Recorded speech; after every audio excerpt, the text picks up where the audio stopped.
Ingat pertama kali Anda mendengar petikan gitar lagu Yellow atau harmoni emosional di lagu Fix You.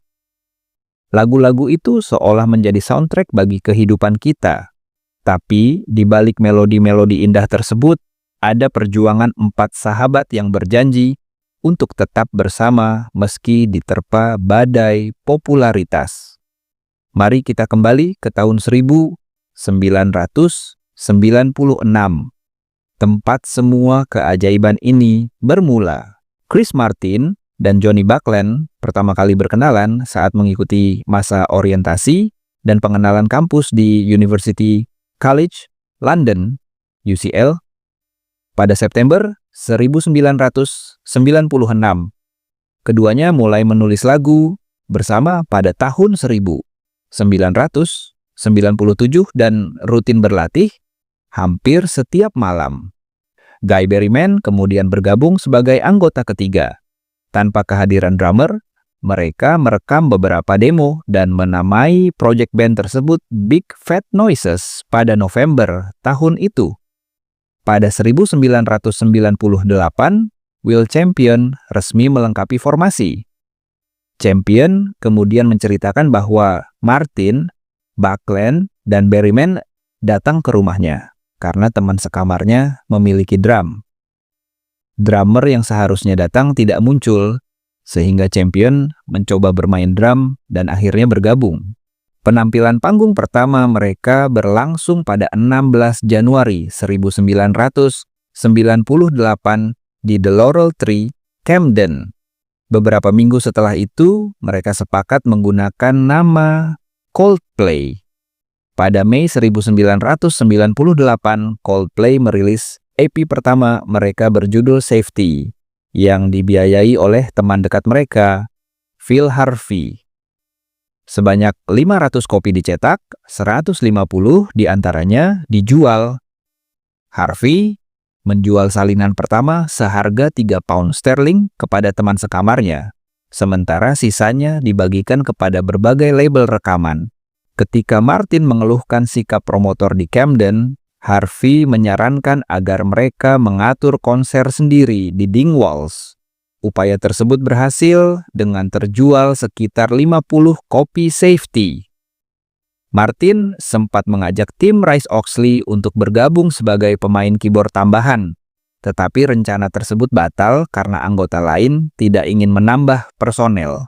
Pada September 1998, Coldplay tampil di festival In the City di Manchester dan bertemu dengan staf A&R Debs Wild. Setelah Safety, mereka merilis kaset demo berisi lagu Ode to Deodorant dan Brothers and Sisters. Informasi tentang band ini kemudian sampai ke Dan Killing dari Parlophone, serta Simon Williams dari Fierce Panda Records, yang meneruskannya ke Steve Lamacq di BBC Radio.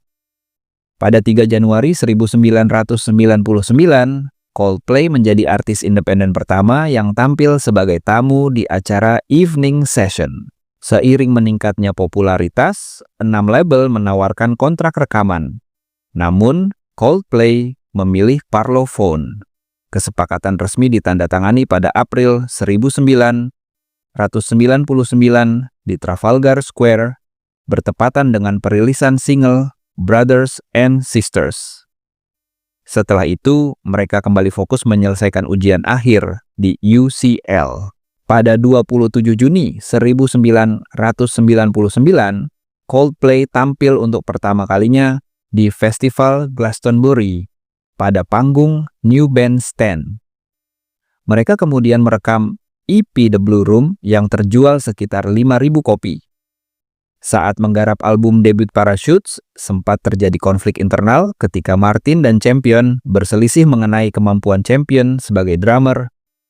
Champion bahkan sempat keluar, sementara sebelum akhirnya kembali dan band berdamai. Setelah konflik tersebut, Coldplay sepakat mengerjakan materi secara demokratis dan menetapkan aturan tegas bahwa anggota yang menggunakan narkoba akan dikeluarkan dari band.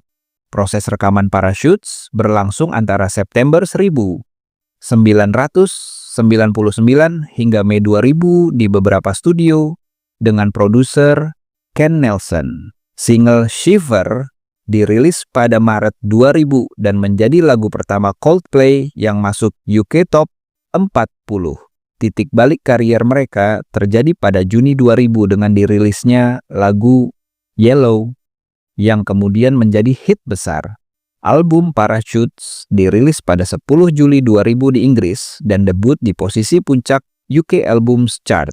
Album ini mendapat sambutan hangat secara internasional, meraih sertifikasi multiplatinum, serta memenangkan Grammy Award untuk album musik alternatif terbaik pada 2002.